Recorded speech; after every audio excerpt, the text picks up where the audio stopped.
ജീവിതത്തിൻ്റെ എല്ലാ ക്ലേശകരമായ നമ്മൾ ചിലപ്പോൾ 2 തല്ല് വാങ്ങിക്കാനുള്ള സാഹചര്യങ്ങൾ വരെ ഉണ്ടാകുന്ന സാഹചര്യങ്ങളിലും ജപമാലയും പിടിച്ചുകൊണ്ട് പോകും. അപ്പം പിടിച്ചുകൊണ്ട് പോകുന്ന സമയത്ത് നമ്മൾ അന്നും മോസസിനോട് ഇതുപോലെ പറഞ്ഞായിരുന്നു, നീ പോകണമെന്ന് പറഞ്ഞാൽ മോസസ് പറഞ്ഞ് ഞങ്ങൾ എങ്ങനെ പോകും, ഞങ്ങൾക്ക് ഭയങ്കര പേടിയാണ്, ആരെയാണ് നീ എൻ്റെ കൂടെ അയക്കണമെന്ന് ചോദിച്ചായിരുന്നു. എപ്പോഴും ഉള്ള പ്രശ്നമാണിത്. ഇതെല്ലാ കാലത്തും ഉള്ള പ്രശ്നമാണ്. സീരിയസ് വിഷയങ്ങൾ കൈകാര്യം ചെയ്യാൻ മോസസിനോട് പറഞ്ഞപ്പോൾ മോസസ് പറഞ്ഞ് നീ ആരെയാണ് എൻ്റെ കൂടെ അയക്കണത്? ഭയങ്കര ഹൃദയഭേദകമായ ഒരു ചോദ്യമാണ്. 33:12 പുറപ്പാടിൻ്റെ പുസ്തകം. ശ്രദ്ധിക്കട്ടെ. ഹല്ലേലൂയ ഹല്ലേലൂയ ഹല്ലേലൂയ ഹല്ലേലൂയ ഹല്ലേലൂയ യേശുവേ നന്ദി. ഹല്ലേലൂയ ഹല്ലേലൂയ. പുറപ്പാട് 33:12. അതെ. മോശ കർത്താവിനോട് പറഞ്ഞു. മോശ കർത്താവിനോട് പറഞ്ഞു, ഈ ജനത്തെ നയിക്കുക എന്ന് അങ്ങ് എന്നോട് ആജ്ഞാപിക്കുന്നു. എന്നാൽ ആരെയാണ് എന്റെ കൂടെ അയക്കുക എന്ന് അറിയിച്ചിട്ടില്ല. അപ്പൊ ഈ ആരെയാണ് കൂടെ അയക്കണമെന്ന് അറിയിച്ചിട്ടില്ല എന്ന് പറയുമ്പോ അത് ആരെയാണ് അയക്കണമെന്നുള്ളത് അണ്ടർസ്റ്റുഡാണ്. നമ്മളെ ചുറ്റും നമ്മളെ സഹായിക്കാനാ സപ്പോർട്ട് ചെയ്യാനാ നിങ്ങൾ എത്ര ഉടമ്പടി എടുത്തിട്ടും ആരെയും കാണുന്നില്ലെന്ന് പറയുമ്പോൾ ഇത് വിഭജിക്കാനുള്ള ആത്മചൈതന്യം ഉണ്ടാകണം. എന്താണ് പറഞ്ഞിരിക്കുന്നത്? 13:33 മോസസിന് ഉത്തരവുണ്ട്. ആരെയാണ് നീ ഈ ജനത്തെ നയിക്കുക മുന്നോട്ട് പോകുക എന്ന് പറയണ്ടേ? പക്ഷേ ആരാണ് നീ ആരെ കണ്ടിട്ടാണ് ഇത് എന്നോട് പറയണത്? ആരെയാണ് നീ എൻ്റെ കൂടെ അയക്കണമെന്ന് മോസസ് ചോദിക്കുന്നുണ്ട്. ഇതുപോലെ നിങ്ങൾക്കും അനുഭവം ഉണ്ടാവും. അതായത് ഇപ്പം ഞാൻ ഇൻ്റർവ്യൂവിന് പോകുന്നു, അല്ലെങ്കിൽ ഞാൻ ജോലിക്ക് പോകുന്നു, അല്ലെങ്കിൽ ഞാൻ ഒരു അഡ്മിഷന് പോകുന്നു, അല്ലെങ്കിൽ കേസിന് പോകുന്നു. ആരാണ് എൻ്റെ കൂടെ വരിക? ആരാണ് എനിക്ക് സപ്പോർട്ട് ചെയ്യുക? ആരെയും ഞാൻ കാണുന്നില്ല, ഇതുവരെ ആരും കണ്ടില്ലല്ലോ എന്ന് പറഞ്ഞാൽ അതുപോലുള്ള അനുഭവം നിനക്ക് മുമ്പേ നിന്നെപ്പോലെ ദൈവം ദൗത്യങ്ങൾ അയച്ചിട്ടുള്ള മോസസ് തൊട്ടുള്ള എല്ലാവർക്കും ഉണ്ടായെന്ന് ബൈബിൾ പറയണത്. അതുകൊണ്ടാണ് മോസസ് ചോദിക്കണത്, ആരെയാണ് മുന്നോട്ട് പോകുക നീ പറയണ്ടേ? ആരെയാണ് എൻ്റെ കൂടെ അയക്കണത്? അതിനും ദൈവം മറുപടി പറയും. ആരെയും മാനുഷികമായ ആരെയും നീ സപ്പോർട്ട് കാണുന്നില്ലെങ്കിൽ, വീടിനോ ജോലിക്കോ വിവാഹത്തിനോ പണത്തിനോ അല്ലെങ്കിൽ ഒരു പ്രശ്നസങ്കീർണമായ ഒരു സ്ഥലത്തേക്ക്, നിൻ്റെ വസ്തു തന്നെ കൈകാര്യം ഒരു സ്ഥലത്തേക്ക് നീ പോവുകയാണെങ്കിൽ നിന്നെ സഹായത്തിന് നീ ആരെയും കണ്ടില്ലെങ്കിൽ നിനക്ക് ഉറപ്പാക്കാവുന്ന ഒരാളുണ്ട്. അതാരാണ്? 33:14 ശ്രദ്ധിക്കട്ടെ. ഹല്ലേലൂയ. 33:14 കർത്താവ് പറഞ്ഞു, ഞാൻ തന്നെ നിന്നോട് കൂടെ വരികയും ഞാൻ തന്നെ നിന്നോട് കൂടെ വരും.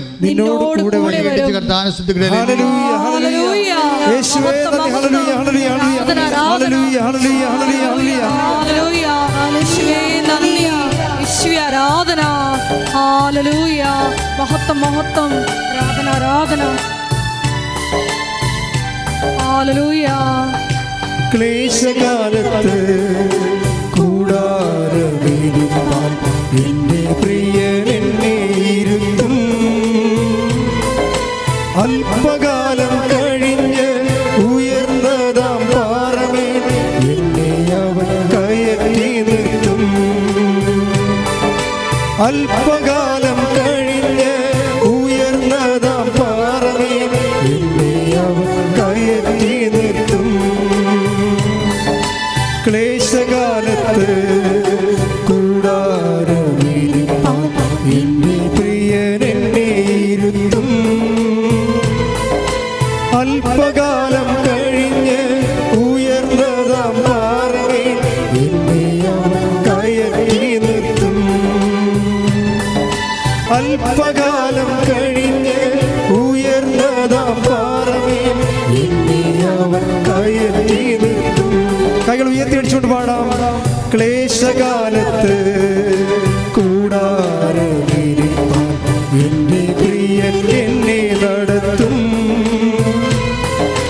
അല്പകാലം കഴിഞ്ഞ് ഉയർന്നതാം പാറമേൽ എന്നെ അവൻ കയറ്റി നിർത്തും.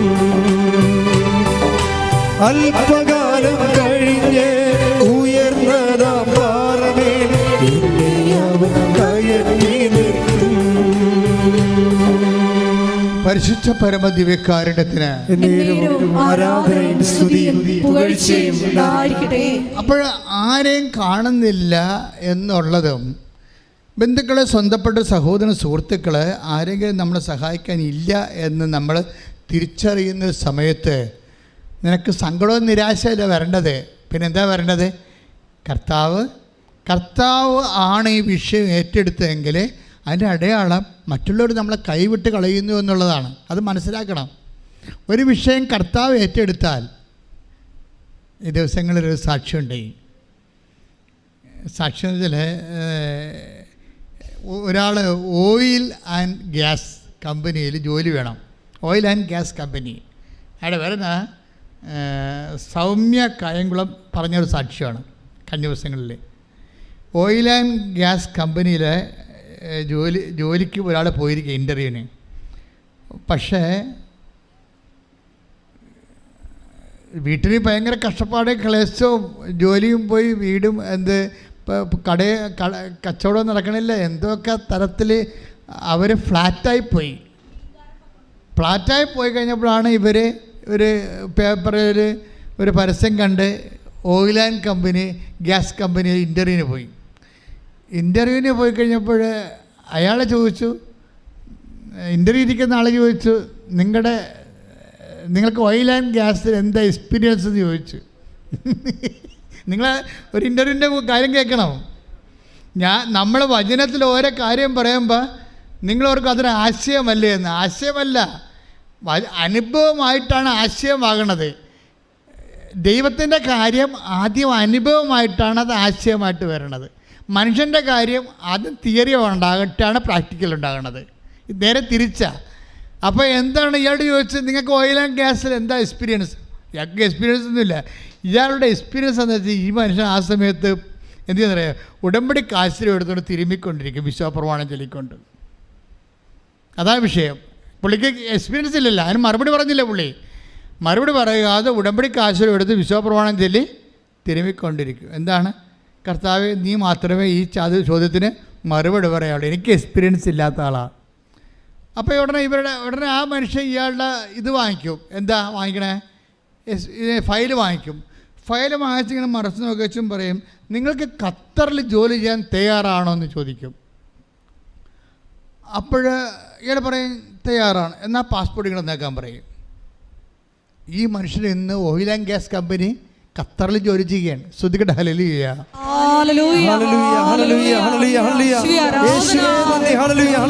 വസ്തുക്കളിലൂടെ അങ്ങയുടെ സാന്നിധ്യം വസിക്കുന്നതിന് നന്ദി പറയുന്നു. ക്ലേശകാലത്ത് കൂടാരവിരിപ്പാൻ എന്റെ പ്രിയരെന്നെ ഇരുത്തും. അല്പകാലം കഴിഞ്ഞ് ഉയർന്നതാം പാറമേൽ എന്നെ അവൻ കയറ്റി നിർത്തും. അല്പകാലം കഴിഞ്ഞ് ഉയർന്നതാം പാറമേൽ എന്നെ അവൻ കയറ്റി നിർത്തും. പരിശുദ്ധ പരമദിവ്യകാരുണ്യത്തിന് ആരാധനയും സ്തുതിയും പുകഴ്ചയും. ഇതുകൊണ്ടാണ് പൗലോസ് അപ്പോസ്തലൻ പറയണത്, അതായത് വചനപ്രഘോഷണത്തിൻ്റെ ഒരു പ്രാഥമിക രീതിയാണ്. എന്താണത്? റോമ 15 വായിച്ചോ, ഒന്നുകൂടി വായിച്ചോളൂ. വിജാതിയരുടെ അനുസരണം നേടിയെടുക്കേണ്ടതിന് വാക്കാലും പ്രവൃത്തിയാലും. റോമ 15:18 വായിച്ചോളൂ. വിജാതിയരുടെ അനുസരണം നേടിയെടുക്കേണ്ടതിന് വാക്കാലും പ്രവൃത്തിയാലും അടയാളങ്ങളുടെയും അത്ഭുതങ്ങളുടെയും ബലത്താലും പരിശുദ്ധാത്മാവിന്റെ ശക്തിയാലും ഞാൻ വഴി ക്രിസ്തു പ്രവർത്തിച്ചവയൊഴികെ ഒന്നിനെക്കുറിച്ചും സംസാരിക്കാൻ ഞാൻ തുനിയുകയില്ല. അപ്പൊ ഞാൻ വഴിയെന്ന് പറഞ്ഞ ആര് വഴിയാ? ഞാനും വഴി. പൗലോസ് അപ്പോസ്തലൻ പറഞ്ഞ്, ഈ ആൾക്ക് ഈ ഖത്തറിൽ ജോലി കിട്ടാൻ കാരണം എന്താണെന്നറിയാമോ? അവർ പറയുന്നുണ്ട്, എന്നാ അവരുടെ പേര്, സൗമ്യ കായംകുളം, അവരാണ് വൈഫ് പറയുന്നുണ്ട്, ഞങ്ങളിങ്ങനെ എങ്ങനെ ജീവിക്കുമെന്നറിയാതെ അന്തരാളം പൂണ്ട് വിഷമിച്ച് നടക്കുന്ന കാലത്ത് ഒരു മീൻകാരം ഞങ്ങൾക്കൊരു കൃപാസനം പത്രം തന്നെന്ന്. Praise the Lord. ഹല്ലേലൂയ ഹല്ലേലൂയ ഹല്ലേലൂയ. യേശുവേ, ക്ലേശകാലത്ത് കൂടാരവിരിപ്പാൻ എന്റെ പ്രിയൻ എന്നെ ഇരുത്തും.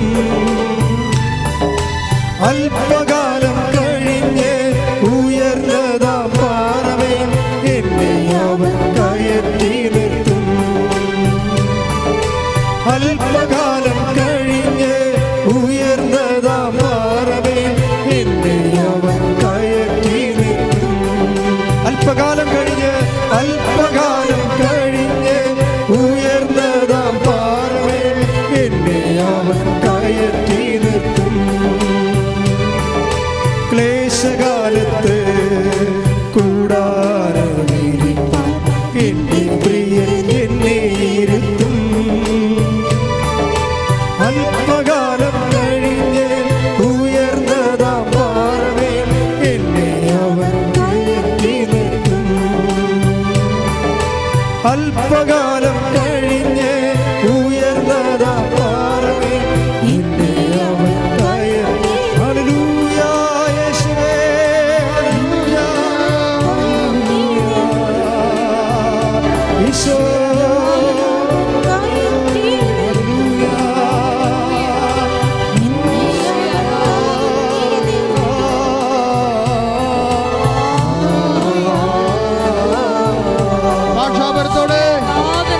അല്പകാലം കഴിഞ്ഞ് ഉയർന്നതാം പാറമേൽ എന്നെ അവൻ കയറ്റി നിർത്തും.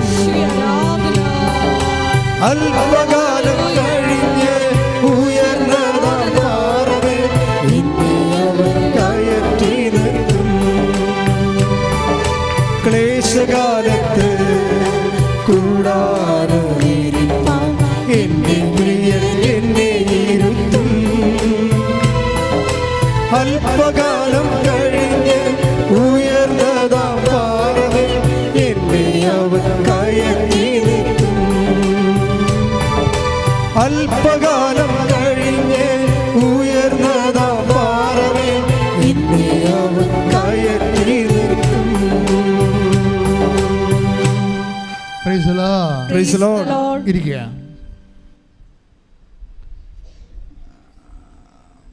അപ്പം ക്ലേശകാലത്ത് നമ്മളെ കർത്താവ് എൻ്റെ പ്രിയൻ എന്നെ കൂടാരത്തിലിരുത്തുമെന്നാണ്.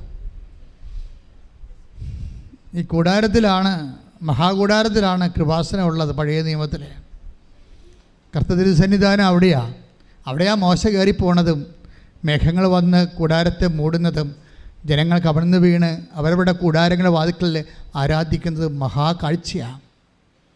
അപ്പോൾ പഴയ കാലങ്ങളിൽ ദൈവമായിട്ട് ജനം ഉടമ്പടി ചെയ്താണ് ഈ ക്ലേശകാലങ്ങളെ അതിജീവിക്കുന്നത്. കാര്യം എന്താണ്? ക്ലേശകാലങ്ങളിൽ നമ്മുടെ കഴിവ് അനുസരിച്ച് അതിനേക്കാൾ വലിയ ജീവിത ആവശ്യങ്ങൾ നമുക്ക് വരും.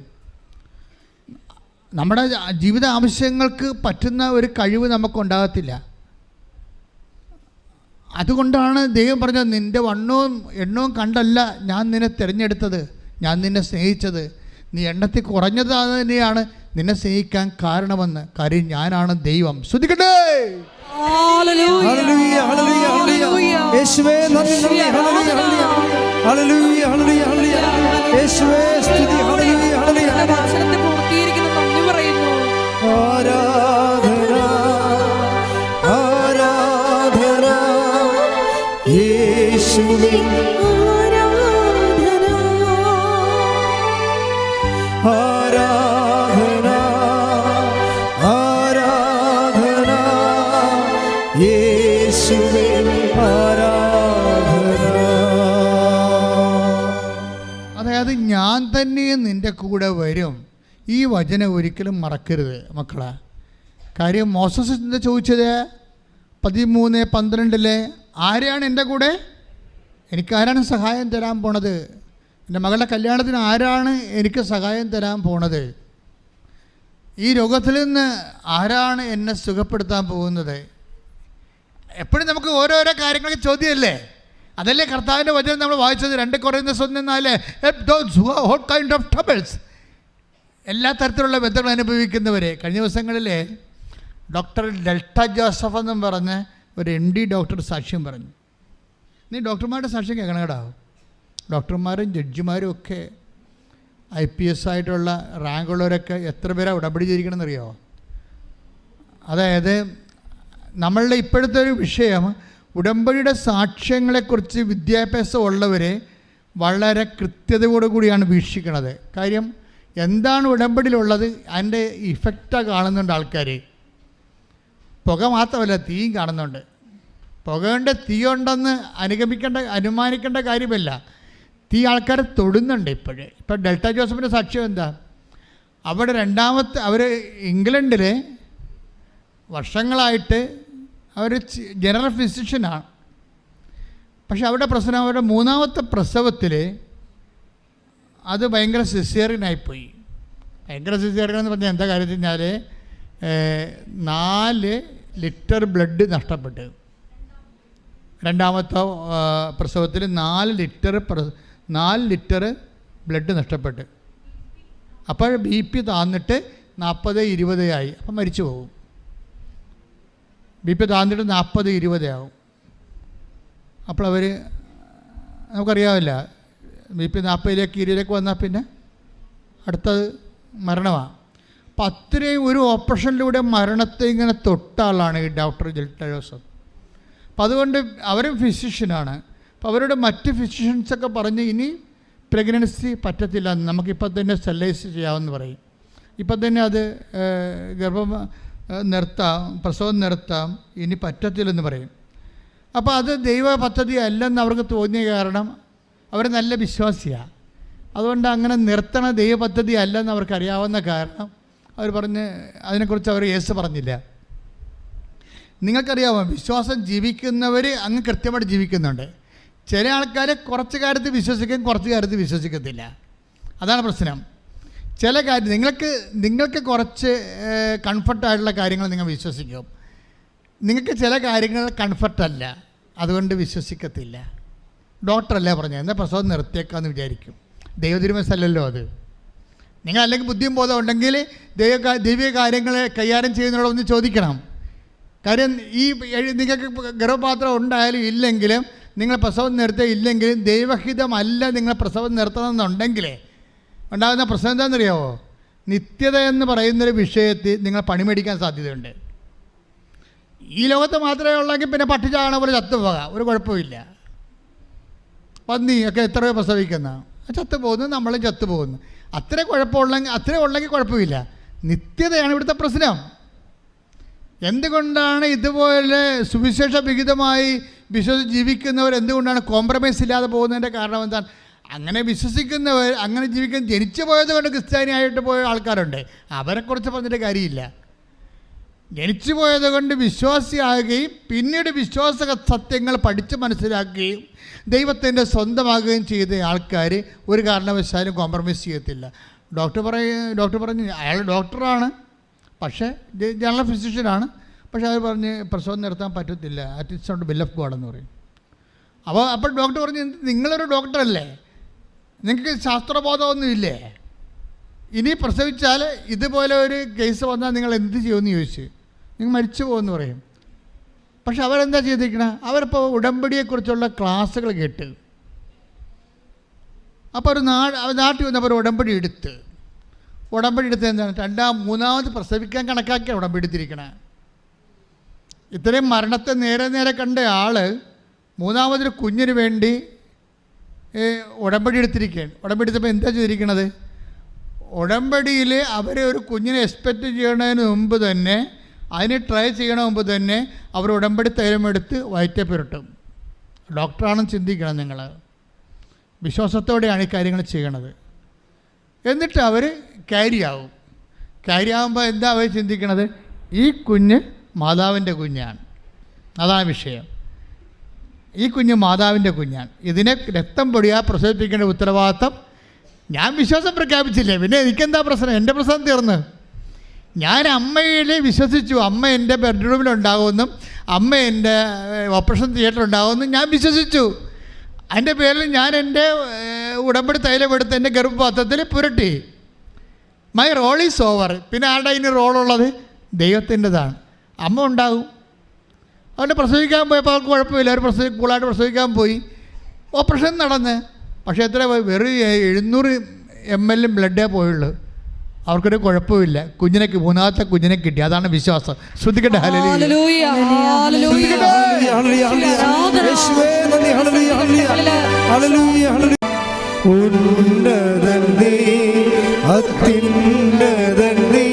നിന്നെ പോലൊരു ദൈവമില്ല, അത്ഭുതമാ അതിശയമാ നീ മാത്രമേ ദൈവമെന്നും. പരിശുദ്ധ പരമ ദിവ്യകാരുണ്യത്തിന് ആരാധനയും സ്തുതിയും പുകഴ്ചയും ഉണ്ടായിരിക്കട്ടെ. എൻ്റെ പ്രിയപ്പെട്ടവരെ, രോഗമുള്ളിടത്ത് കൈവെക്കണം. ഓൺലൈനിൽ പ്രാർത്ഥിക്കുന്നവരും കാലദേശഭേദമില്ലാതെ ഈ പ്രാർത്ഥന എപ്പോൾ പ്രാർത്ഥിച്ചാലും നിങ്ങൾ വിശ്വാസ പ്രമാണം ചൊല്ലിയ മാത്രം മതിയാകും. എവിടെയൊക്കെയാണ് രോഗം, അവിടെ എല്ലാം കൈകൾ വെക്കണം. എന്നിട്ട് പറയണം, ഞാൻ അമ്മയുടെ മധ്യസ്ഥതയിലാണ്, ഞാൻ അമ്മയുടെ മധ്യസ്ഥതയിലാണ്. കൃപാസനം അൾത്താരയിൽ പ്രത്യക്ഷപ്പെട്ട അമ്മയുടെ മധ്യസ്ഥതയിലാണ്, പരിശുദ്ധ അമ്മയുടെ മധ്യസ്ഥതയിലാണ്, യേശുവിന്റെ നാമത്തിലാണ് സകല വിശുദ്ധരെയും സാക്ഷി നിർത്തി എന്റെ രോഗമുള്ളിടത്ത് ഞാൻ കൈവെക്കുന്നത്. എന്റെ ബന്ധുക്കള് കൂടപ്പിറപ്പുമാര് അവരുടെ രോഗത്തിന് വേണ്ടി അവരുടെ രോഗസ്ഥാനം എന്റെ ശരീരത്തില് സങ്കൽപ്പിച്ചുകൊണ്ട് എന്റെ കർത്താവിന്റെ നാമത്തില് ഞാൻ സ്തുതിക്കുന്നു. കർത്താവിന്റെ നാമത്തിലെ സ്തുതിക്കുമ്പോൾ ഈ നിമിഷം അടിപ്പിണർ പോലെ വൈദ്യുത ആഘാതം പോലെ എന്നിൽ നിന്നും അവരിൽ നിന്നും ക്ലേശങ്ങള്, ബാധകള്, രോഗങ്ങള്, ബന്ധനങ്ങള് വിട്ടുമാറട്ടെ.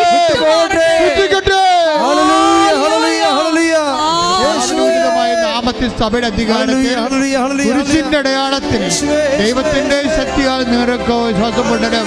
ഇത് സഹോദരങ്ങളുടെ കിഡ്നി രോഗങ്ങളും കരള് രോഗങ്ങളും വിസർപ്പ രോഗങ്ങളും സോറിയാസിസ് രോഗങ്ങളും പൊണ്ടിലോസ് രോഗങ്ങളും കർത്താവേ ക്യാൻസർ രോഗങ്ങളും ഉച്ച മുതൽ ഉള്ളംകാലം വരെ യേശുവിന്റെ നാമത്തില് ഉച്ച മുതൽ ഉള്ളംകാലം വരെ യേശുവിന്റെ നാമത്തില് വിട്ടുമാറട്ടെ.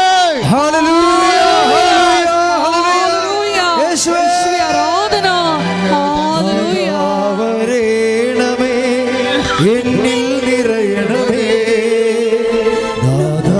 നാദാവരേണമേ, സൗഖ്യം നൽകണമേ, നാദാവരേണമേ, എന്നിൽ നിറയണമേ, നാദാവരേണമേ, സൗഖ്യം നൽകണമേ. എൻ്റെ മക്കളെ, ഇപ്പോഴും പ്രാർത്ഥിക്കണം. ഈശോ നമ്മൾ ഈ ധ്യാനം തുടങ്ങിയപ്പോൾ കർത്താവ് എന്നാ പറഞ്ഞത്? Help those who have kind of troubles. ഓരോ തരത്തിൽ ബന്ധ അനുഭവിക്കുന്നവരെ ആശ്വസിപ്പിക്കാൻ. ആ ദൈവത്തിൻ്റെ ഒരു മൈൻഡ് സെറ്റ് അതാണ്. എല്ലാ വ്യതകളും ആശ്വസിപ്പിക്കപ്പെടണം. കൈയടിച്ച് കർത്താവിനെ ശ്രദ്ധിക്കട്ടെ.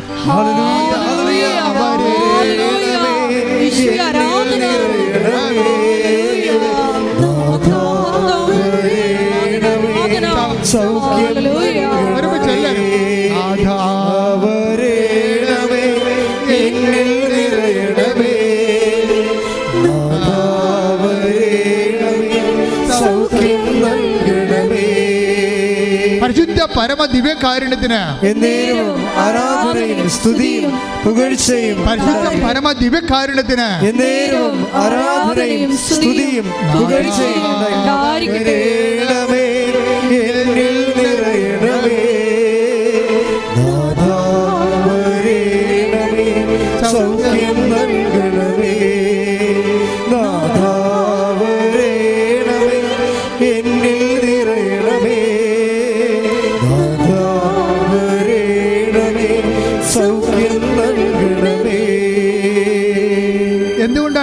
ഉടമ്പടി ഇങ്ങനെ കത്തിപ്പടരാൻ കാര്യം എന്തുകൊണ്ടാണ് 10,000 സാക്ഷിതകം പറഞ്ഞു മാറിയത്? ഒറ്റ കാര്യമുള്ള ദൈവത്തിൻ്റെ മൈൻഡ് സെറ്റാണ്. 2 കൊരിന്ത്യർ 1:4 എല്ലാ തരത്തിലും ബന്ധങ്ങൾ അനുഭവിക്കുന്നവരെ ആശ്വസിപ്പിക്കാൻ. ആ ദൈവത്തിൻ്റെ മനസ്സാണ് അമ്മ തിരിച്ചറിഞ്ഞത്. എന്താണ് ദൈവത്തിൻ്റെ മനസ്സെന്താണ്? എല്ലാ തരത്തിലും വ്യതകൾ അനുഭവിക്കുന്നവരെ ആശ്വസിപ്പിക്കപ്പെടണം. അതാണ് ദൈവത്തിൻ്റെ മനസ്സ്.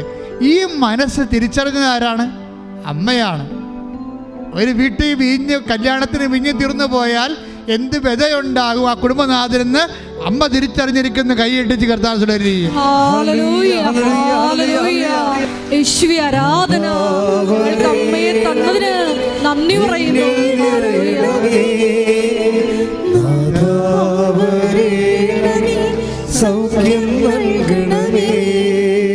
ഈ മനുഷ്യരാശിയുടെ 2 കൊരിന്ത്യർ 1:4 പറയുന്ന വ്യതകള് മനുഷ്യരാശിയുടെ മുഴുവൻ വ്യതകളെയാണ് ക്രിസ്തുവിനെ കൊണ്ട് അവർക്ക് വീഞ്ഞില്ല എന്ന് പറഞ്ഞുകൊണ്ട് അമ്മ ക്രിസ്തുവിനെ കൊണ്ട് അഭിസംബോധന ചെയ്യിക്കുമ്പോൾ ആ അഭിസംബോധനയുടെ ഈ ലോകത്ത് ഈ പുതിയ കാലത്തെ ചരിത്രമാണ് ഉടമ്പടിയിലൂടെ പരിശുദ്ധ അമ്മ അടയാളങ്ങൾ നൽകി നിർവഹിച്ചുകൊണ്ടിരിക്കുന്നത്.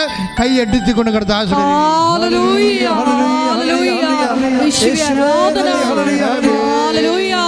മരിയൻ ഉടമ്പടി തന്നതിന് ഞങ്ങൾ നന്ദി പറയുന്നു.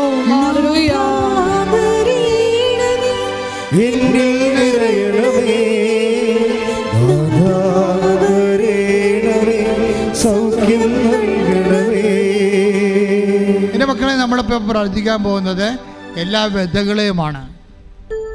വഴിയില്ലാത്തവരുണ്ട്, വീട് ഇല്ലാത്തവരുണ്ട്, വീടും വഴിയും സ്ഥലവും ഇല്ലാത്തവരുണ്ട്, വർഷങ്ങളായി വാടകയ്ക്ക് താമസിക്കുന്നവരുണ്ട്, മക്കൾ ദുർനടപ്പുകാരുണ്ട്, മക്കളെ ലഹരിക്ക് അടിപ്പെട്ടവരുണ്ട്, മക്കൾ ജയിലിലായിപ്പോയവരുണ്ട്, മക്കൾ വിദേശത്തായിട്ട് ആരും മറുപടി ഇല്ലാത്തവരുണ്ട്, മരുമക്കളെ വീട്ടിൽ നിന്ന് ഇറങ്ങിപ്പോയിട്ട് ഒരു പിടിയും ഇല്ലാത്തവരുണ്ട്, കേസ് കൊടുത്തവരുണ്ട്, ജപ്തി നടപടി നടക്കാൻ പോകുന്നവരുണ്ട്, ലേലത്തിൽ വെച്ചിരിക്കുന്നവരുണ്ട്. എല്ലാ വ്യതകളെയും അമ്മേ, പരിശുദ്ധ അമ്മേ, ദേവമാതാവേ, ഇപ്പോഴ് ദിവ്യകുമാരനോട് ഞങ്ങൾക്ക് വേണ്ടി അഭിസംബോധന ചെയ്യണമേ. കർത്താവിനോട് പറയണമേ, ഞങ്ങൾക്ക് വേണ്ടി കരുണ ദൈവത്തിൻ്റെ കരുണ ഞങ്ങൾക്ക് വേണ്ടി വാങ്ങി നൽകണമേ. ശ്രദ്ധിക്കട്ടെ.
പരിശുദ്ധ പരമമാ ദിവ്യകാരുണ്യമേ,